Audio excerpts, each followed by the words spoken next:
Can a church survive with an atheist pastor?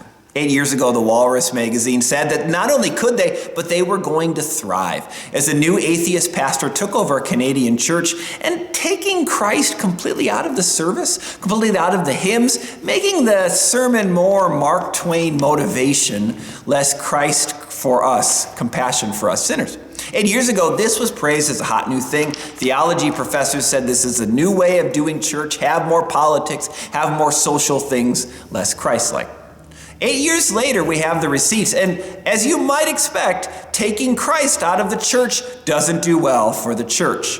The church has sold its building, has no pastor, and is really rudderless because when you tether yourself to culture, you have no comfort. Mark Twain's fun to read, but Mark Twain isn't the inspiration I need. I need somebody on the cross for me.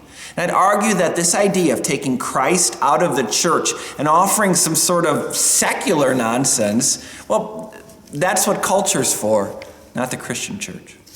Psalm 52.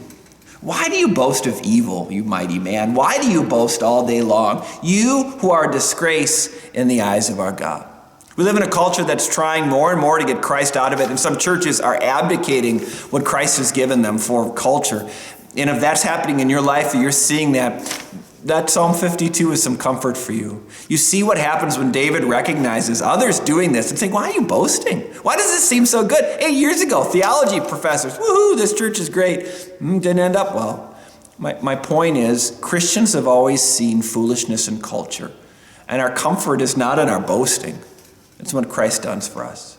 It's in the compassion of hearing a law and gospel sermon, of receiving Holy Communion, of being strengthened in my faith. That's what I need, not some Mark Twainism. Again, I'm a big Mark Twain fan. I love reading Mark Twain, but not when I'm anxious or nervous or depressed or angry. Then the Psalms, as we're in here, right?